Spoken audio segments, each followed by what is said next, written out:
You're going 50 and a 45. Not that big of a deal. Not bad. Yeah. Not too bad. Yeah, not bad. Do you have your license on you? Yeah, I do. You got your registration and insurance. Is this your car? Well, it's the county's. The county's? Yeah. On December 3, 2022, the FBI contacted the Arkansas State Police with an unusual request. Stop Johnson County Sheriff James Jimmy Stevens, who was driving down US 71 in Crawford County, a county that wasn't his. The Bureau had been investigating Stevens over tips of organized corruption and narcotics. Minutes after that call, Arkansas State Police Trooper Matt Price found the sheriff's vehicle and pulled him over for speeding, 51 in a 45. The trooper's dash camera caught everything that followed. Welcome to Badge Done Right, where we spotlight law enforcement done right. If you're new here, hit subscribe and join us. Now let's get into the story.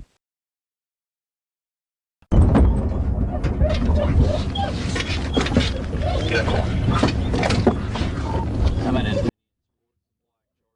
990 Shade. 7990 Shade.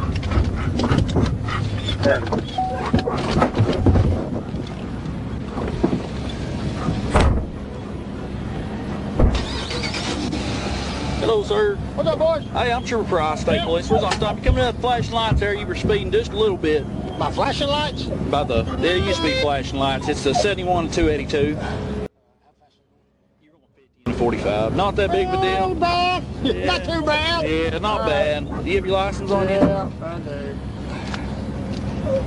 You got your registration and insurance. Is this your car? Well, it's the county's.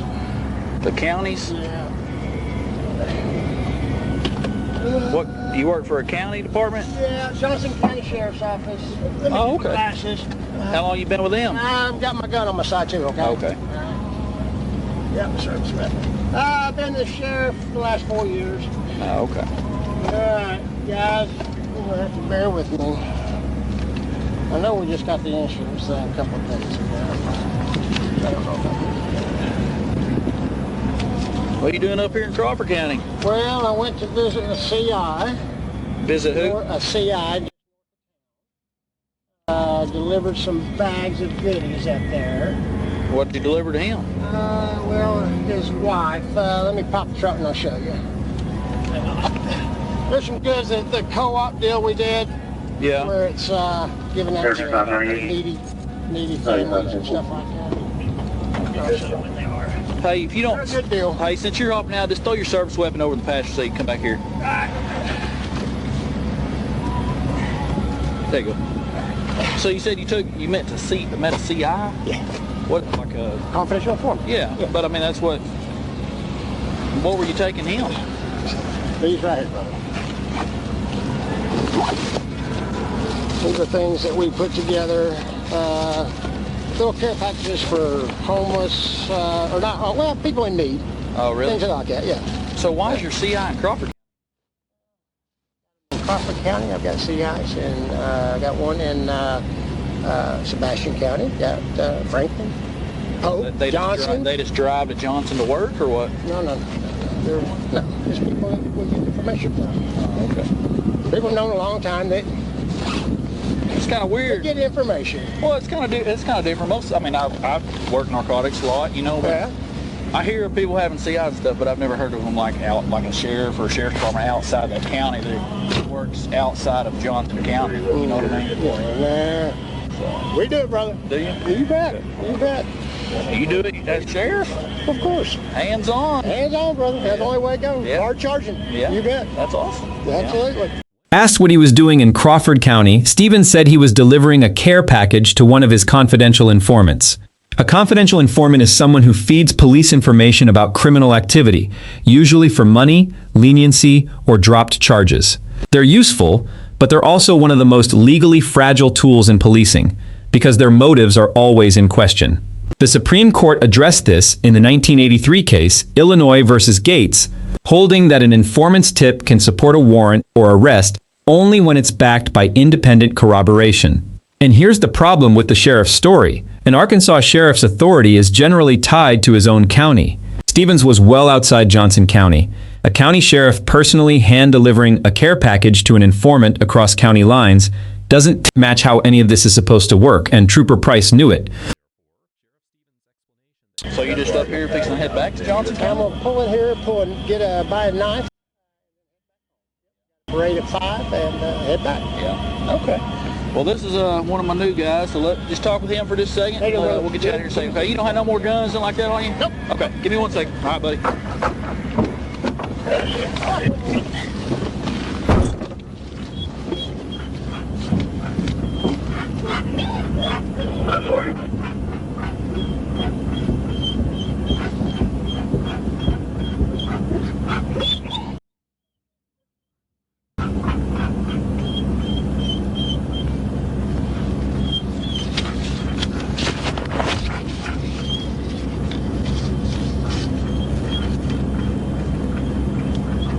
He's up here seeing a CI out of Johnson County. Taking him a thank you back. Never mind. Y'all are here.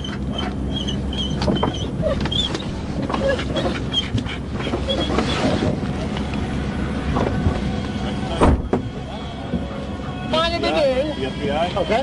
Okay. You have any other weapons on you at all? Nope. In the car. No backup weapon anywhere? Nope. Stand here. Hey, Sheriff, let me ask you this. You don't have nothing illegal in your car, do you? Nothing you're not supposed to have? No drugs? There could be drugs in there. There is Most drugs? definitely. Yep. What kind of drugs?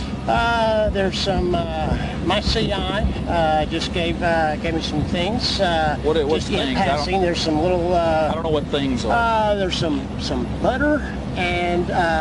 Like marijuana and stuff? Yeah, and like a butter marijuana and 2 little buds that through the course going on, carrying on, talking to them. Hey, go ahead and put your hands behind your back real quick, okay? Then the sheriff said the words that ended his career. He admitted his vehicle contained illegal drugs. That changes everything. A voluntary admission of a crime is direct evidence, and on its own, it gave Trooper Price all the legal footing he needed, completely independent of the FBI. The Fourth Amendment lets an officer detain someone on reasonable suspicion and arrest them once that rises to probable cause. In the 1976 case, United States versus Watson, the Supreme Court confirmed that a warrantless arrest is valid when an officer has probable cause to believe a felony occurred. By admitting there were controlled substances in his patrol car, Stevens confirmed a violation of Arkansas Code 564-419, the state's possession statute. Price didn't need the FBI's investigation to make this arrest. The sheriff handed it to him.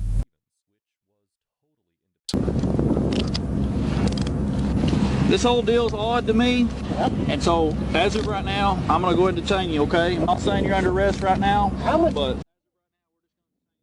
okay? Because I've never heard of a sheriff not saying that what you're doing is wrong, but I can tell you this. I've been working narcotics for 7 years, okay? And I've never heard of a sheriff himself coming out. I'm not saying it don't happen, because it does happen, but not very often that comes out and works narcotics on his own and stuff like that, okay? So, and now that you said you've got some narcotics in your car, we're going to search your car, okay? Get up. So, Get up. is this your personal car, or is this your... No, this is a county-owned vehicle. Okay. Does the court and all them, they allow you to take this out for personal use? And I wouldn't quite call it personal use.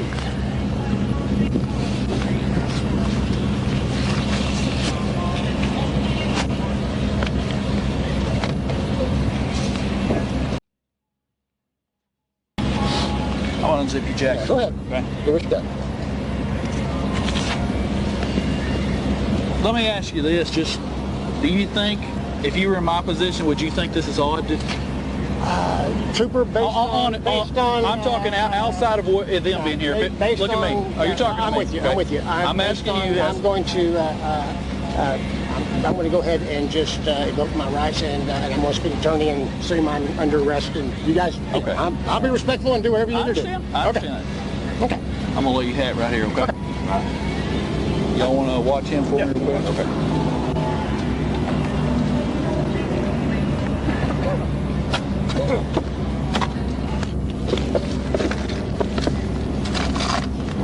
Hey, let's get gloves.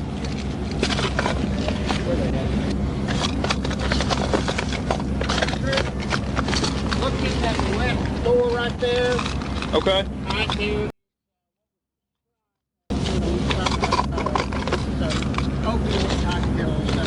And these? No, those are just weapons. I don't know what they are. I've got to check them. To see if they are. In this door? Yeah, that's okay. Yeah, it's in the doorway there. There ain't nothing in this pocket. Okay, yeah, I got them. Yep. Hey, since you told me where those are, you want to just tell me where the bud is? Huh? Since you told me where those are, you want to tell me where Yes, the bud is? they're in the trunk. Okay. Put them in a, they're in a plastic bag. Okay. A trash bag. Okay.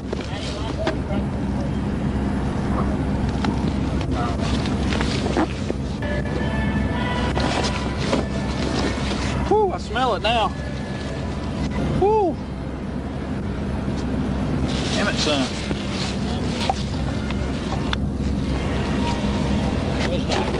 Huh? Those are the two items I was referring to. Yeah. That's a lot of wax. There's butter. Butter, wax.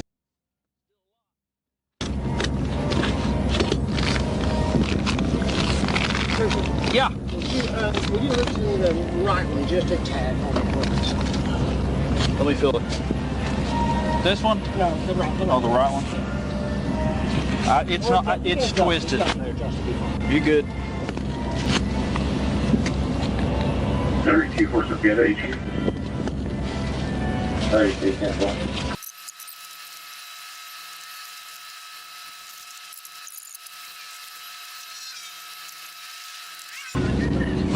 Hey, I'm just gonna let you sit over here, okay? I'm gonna put you in my car.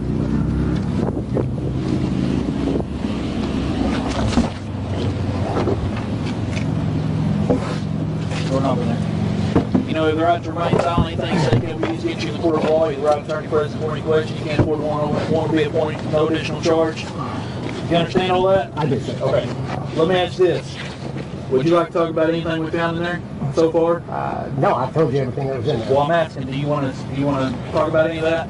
No, there's an explanation for everything that's in there. I'm asking you, would you like, if I ask you some questions, would you be willing to talk about it right now? Not at the moment, no. Okay. I'm good. Thank you. Yep. After the arrest, Price asked Stevens if he'd talk about the drugs. The sheriff declined and verbally invoked his right to remain silent, and Price immediately stopped. This is where a lot of cases get blown, and Price got it exactly right. Under the 1966 case, Miranda versus Arizona, once a suspect in custody invokes the right to silence, questioning has to stop. And the Supreme Court later stressed, in the 2013 case, Salinas versus Texas, that you have to actually say it. The right isn't automatic. You have to clearly assert it. Stevens did. Price honored it, and by ending the interview right there, the trooper protected the entire case. Any answer he'd squeezed out after that invocation could have been thrown out in court, and so could the evidence that came from it.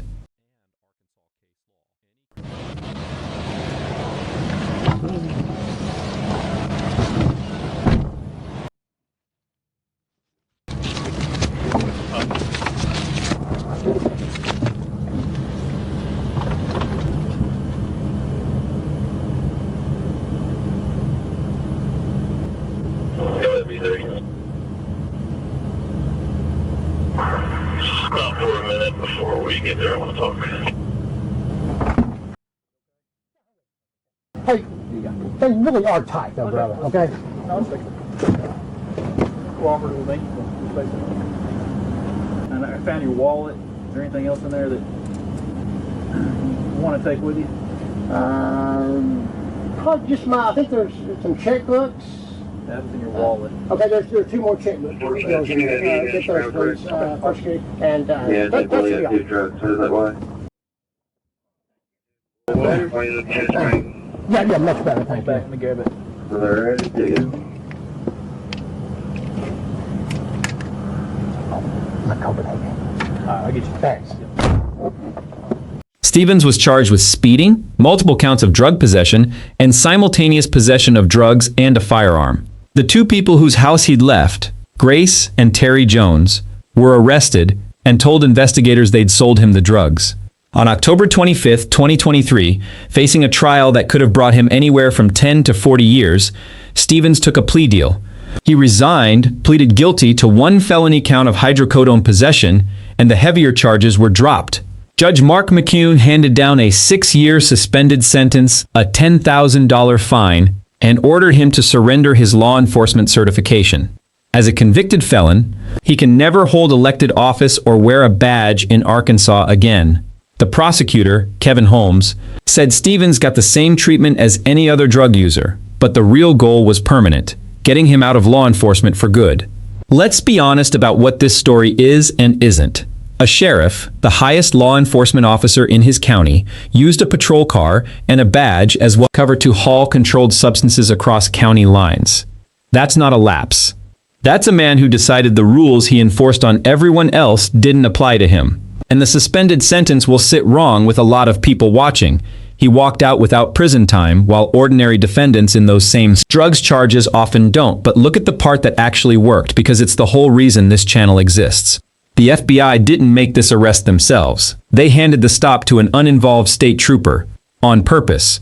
So no one could ever claim the case was a personal vendetta. That's discipline. And Trooper Price didn't lean on the Bureau's intelligence to carry him. He built his own probable cause, in real time, through his own questions, until the sheriff admitted the crime out loud.